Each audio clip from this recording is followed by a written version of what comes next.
Portugal দলের জন্য কি ক্রিশ্চিয়ানো রোনালদো এখন বাড়তি চাপ, নাকি আবেগপ্রবণ আচরণই কখনো কখনো দলের জন্য সমস্যার কারণ হয়ে দাঁড়াচ্ছে? অধিনায়ক হিসেবে সাম্প্রতিক সময়ে কিছুটা বিবর্ণই দেখা যাচ্ছে CR7কে।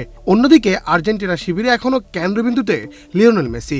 বিশ্বকাপ জয়ের পর ব্যক্তিগত অর্জনের তাগিদ অনেকটাই শেষ হয়ে যাওয়ার কথা মেসির, তবুও ৩৮ বছর বয়সে তিনিই আর্জেন্টিনা দলের মধ্যমণি।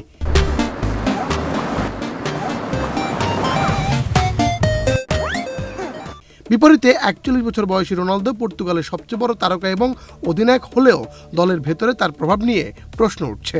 বিশ্বকাপের প্রথম ম্যাচে মেসি আলোচনার কেন্দ্রবিন্দুতে থাকলেও রোনালদো ছিলেন তুলনামূলকভাবে নিস্তেজ।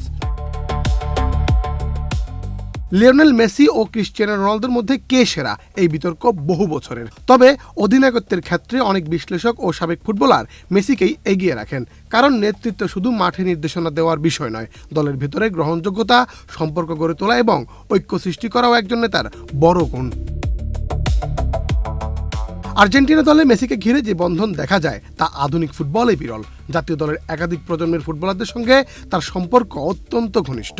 গনসালো হিগুইন ও হাভিয়ের মাস্টেরানোর প্রজন্ম থেকে শুরু করে রদ্রিগো ডি পল, অ্যানজো ফার্নান্দেজ, হুলিয়ান আলভারেজ কিংবা ম্যাক অ্যালিস্টার সবাই মেসিকে দলের কেন্দ্রবিন্দু হিসেবে দেখেন। বিশ্বকাপজয়ী কোচ লিওনেল স্কলানির অধীনে বিষয়টি আরও স্পষ্ট হয়েছে।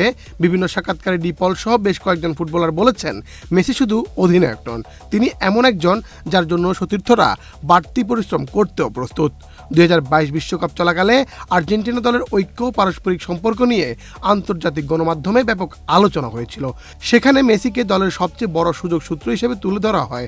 অন্যদিকে রোনালদো একজন অনুপ্রেরণাদায়ী নেতা, তার কর্মনিষ্ঠা, জয়ের জন্য ক্ষুধা ও পেশাদারিত্ব সতীর্থদের উদ্বুদ্ধ করে। তবে তার নেতৃত্বের ধরন তুলনামূলকভাবে বেশি আবেগ নির্ভর। মেসির নেতৃত্ব বরং নীরব, সম্পর্ক ভিত্তিক এবং সবাইকে সঙ্গে নিয়ে এগোনোর ধাঁচের।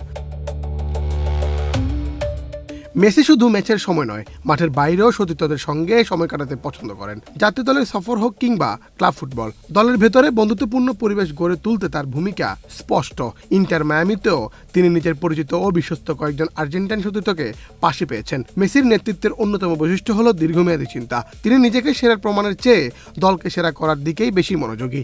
এই কারণে সতীর্থদের কাছে তিনি শুধুই একজন মহাতারকা নন, বরং দলেরই একজন সদস্য, যাকে সবাই নিজের মানুষ বলে মনে করে। সেই কারণে অনেকের চোখে অধিনায়ক হিসেবে মেসি রোনালদোর চেয়ে এগিয়ে। তিনি শুধু দলের সেরা খেলোয়াড় নন, বরং এমন এক কেন্দ্রবিন্দু যার চারপাশে একাধিক প্রজন্মের আর্জেন্টিনা দল নিজেদের একত্রিত করতে পেরেছে। মুন্না চন্দ্র দাস, বাংলাদেশ প্রতিদিন।